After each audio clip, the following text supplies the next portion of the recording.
বগালামুখী মন্দিৰৰ ৰহস্য। বগালামুখী মাতা মন্দিৰ হিমাচল প্ৰদেশৰ কাংগাৰত অৱস্থিত। বগালামুখী মন্দিৰক অতি বিখ্যাত আৰু প্ৰমাণিত স্থান বুলি গণ্য কৰা হয়।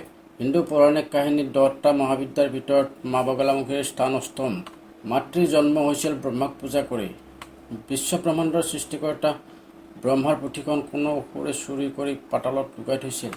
তেওঁৰ এটা বৰ আছিল যে মানুহে আৰু দেৱতাই তেওঁক পানীত হত্যা কৰিব নোৱাৰে। এনে পৰিস্থিতিত ব্ৰহ্মাই মা ভগৱতীক জপ কৰে। ইয়াৰ পৰাই জন্ম হৈছিল মা বগালামুখী।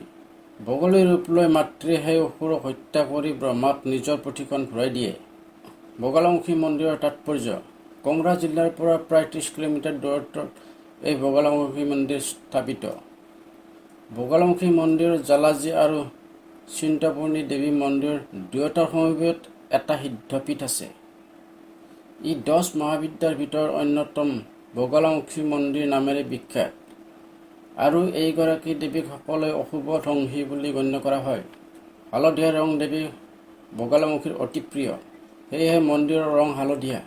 ইয়াত ভক্তসকলে হালধীয়া কাপোৰ পিন্ধে আৰু হালধীয়া ৰঙৰ মিঠাই যেনে গ্ৰাম, আটাৰ লাডু দেৱীক আগবঢ়োৱা হয়। আইনী বিষয়ৰ লগত জড়িত সংঘাতত জয়লাভ কৰিবলৈ, শত্ৰুক পৰাস্ত কৰিবলৈ, ব্যৱসায়ত সমৃদ্ধি হ'বলৈ আৰু প্ৰেমিকৰ হৃদয় জয় কৰিবলৈ মানুহে বগালামুখী মন্দিৰত দেৱীক প্ৰণাম কৰে।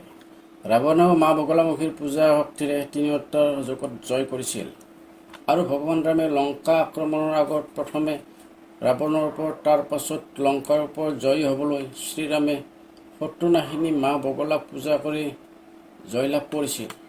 পৌৰাণিক কাহিনীত মা বগালামুখীৰ গুৰুত্ব।